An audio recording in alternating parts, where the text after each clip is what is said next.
আসসালামু আলাইকুম প্রিয় দর্শক, জানিয়ে দিব এখনকার আলোচিত সকল দেশীয় খবর। শুরুতেই জানিয়ে দেব সংবাদ শিরোনামগুলো। তারেক রহমানকে অতীতে কোনো নেতা পাননি এমন সংবর্ধনা দেওয়া হবে, মির্জা ফখরুল। নির্বাচন বন্ধ করাই আমাদের লক্ষ্য, আন্দোলন সহিংস হতে পারে, ভারতীয় গণমাধ্যমে সজীব ওয়াজেদ জয়। গুলিবিদ্ধ ওসমান হাদির অবস্থা অপরিবর্তিত, উন্নতি হলে বিদেশে নেওয়া হতে পারে। ওসমান হাদিকে গুলির অভিযুক্ত ফয়সালের সাথে বড় ইসলামী দলের কতিপয় নেতার সম্পৃক্ততা পেয়েছে গোয়েন্দারা।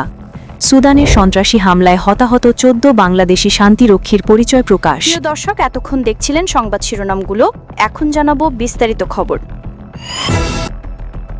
তারেক রহমানকে অতীতে কোনো নেতা পাননি এমন সংবর্ধনা দেওয়া হবে, মির্জা ফখরুল। লন্ডন থেকে ঢাকায় ফিরলে বিএনপির ভারপ্রাপ্ত চেয়ারম্যান তারেক রহমানকে এমন ঐতিহাসিক সংবর্ধনা জানানো হবে যা অতীতে বাংলাদেশের আর কোনো নেতা পাননি। এমনটাই জানিয়েছেন বিএনপি মহাসচিব মির্জা ফখরুল ইসলাম আলমগীর। 18 বছর ধরে নির্বাসিত জীবনের সমাপ্তি উপলক্ষে দলের এই প্রস্তুতির কথা তিনি একটি আলোচনা সভায় জানান। মির্জা ফখরুল বলেন, আল্লাহর কাছে অশেষ শুকরিয়া আদায় করতে চাই যে আমাদের নেতা দীর্ঘ 18 বছর বিদেশে থাকার পরে ইনশাআল্লাহ আগামী 25শে ডিসেম্বর আমাদের মাঝে উপস্থিত হবেন। এটা আমাদের দলের কর্মীদের জন্য অনেক অনুপ্রেরণার বিষয়। তিনি আরও বলেন, আসুন আমরা 25 তারিখে তাকে এমন এক সংবর্ধনা জানাই যেটা অতীতে কখনো কোনো নেতা বাংলাদেশে পাননি।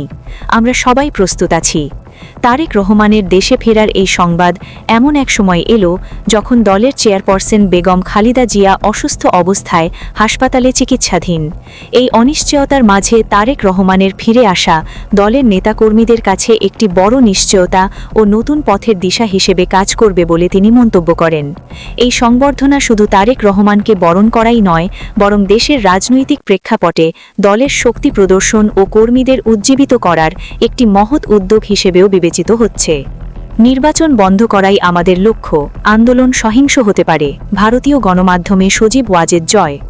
আসন্ন জাতীয় নির্বাচনকে ঘিরে যখন দেশের রাজনৈতিক অঙ্গনে উত্তেজনা ক্রমশ বাড়ছে, ঠিক তখনই আওয়ামী লীগের সভাপতি ফ্যাসিস্ট শেখ হাসিনার ছেলে ও সাবেক তথ্য যোগাযোগ প্রযুক্তি উপদেষ্টা সজীব ওয়াজেদ জয় এক বিস্ফোরক মন্তব্য করেছেন। ভারতের প্রভাবশালী গণমাধ্যম ইন্ডিয়া টুডেকে দেওয়া এক সাক্ষাৎকারে তিনি স্পষ্ট করে বলেন, আওয়ামী লীগ নির্বাচন বন্ধ করতে আন্দোলনে নামবে এবং সেই আন্দোলন রাজধানী ঢাকায় সহিংস রূপ নিতে পারে।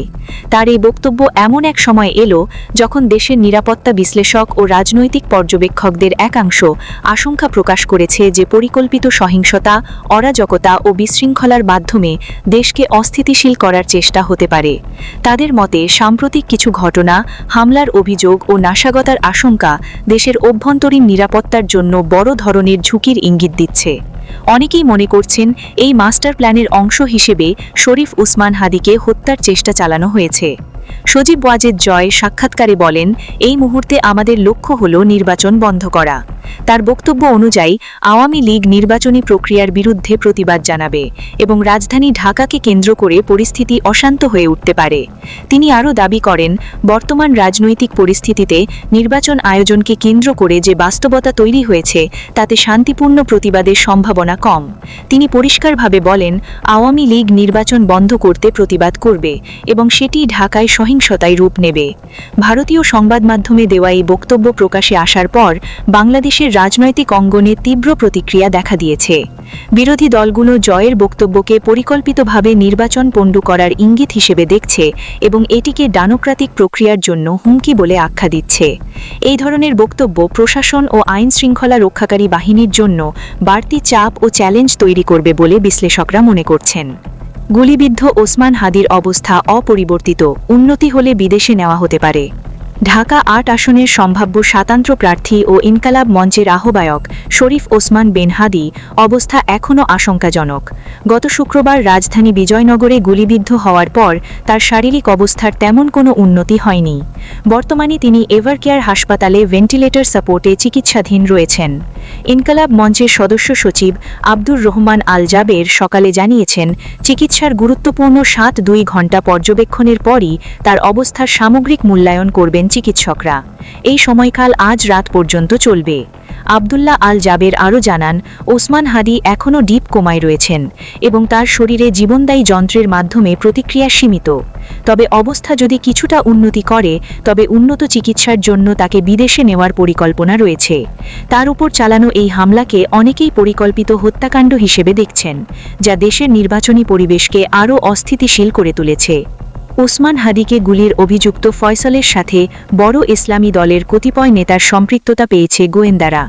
ইনকালাব মঞ্চের মুখপাত্র ও ঢাকা ৮ আসনের সম্ভাব্য স্বতন্ত্র প্রার্থী শরীফ ওসমান বিন হাদিকে হত্যার চেষ্টার সন্দেহবাহন ফয়সাল করিম মাসুদ ওরফে দাউদ খান ও তার আইটি প্রতিষ্ঠানের কম্পিউটার জব্দ করেছে পুলিশ। এছাড়া তার পরিবারের একজন সদস্যকেও গ্রেফতার করেছে আইনশৃঙ্খলা বাহিনী।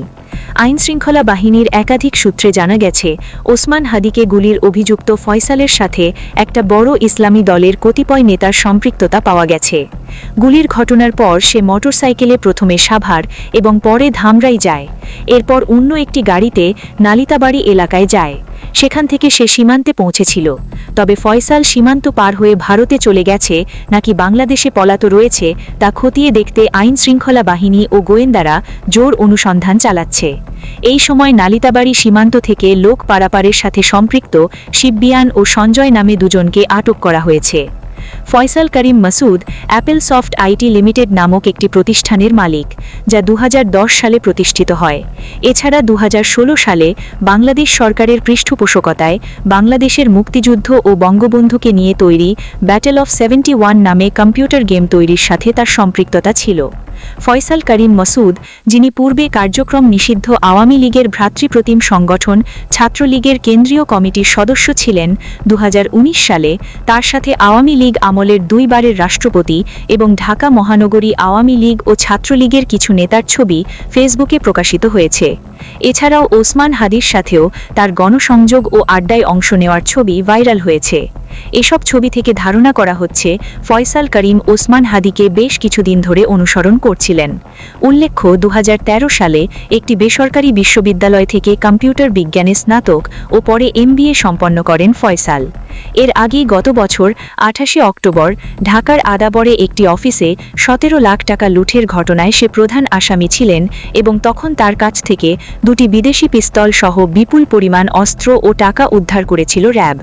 সর্বশেষ খবর, সুদানি সন্ত্রাসী হামলায় হতাহত 14 বাংলাদেশি শান্তিরক্ষীর পরিচয় প্রকাশ করেছে সংশ্লিষ্ট কর্তৃপক্ষ। তারা জাতিসংঘের শান্তি রক্ষা মিশনে কর্তব্যরত ছিলেন। সন্ত্রাসীদের অতর্কিত হামলায় তারা হতাহত হন। এই মর্মান্তিক ঘটনায় বাংলাদেশ সেনাবাহিনী গভীর শোক প্রকাশ করেছে। তাদের মরদেহ দ্রুত দেশে ফিরিয়ে আনার প্রক্রিয়া চলছে এবং আহতদের উন্নত চিকিৎসা নিশ্চিত করা হয়েছে। এই ঘটনা আন্তর্জাতিক অঙ্গনে শান্তিরক্ষীদের নিরাপত্তা নিয়ে নতুন করে উদ্বেগ সৃষ্টি করেছে। বিস্তারিত তথ্য ও আহত নিহতদের পরিবারের সঙ্গে যোগাযোগের চেষ্টা চলছে। প্রিয় দর্শক, এই ছিল এখনকার গুরুত্বপূর্ণ নিউজ। আরও গুরুত্বপূর্ণ নিউজ নিয়ে ফিরছি কিছুক্ষণের মধ্যে। নিউজগুলো সবার আগে দেখার জন্য এই চ্যানেলটি সাবস্ক্রাইব করে আমাদের সাথে থাকুন। ধন্যবাদ।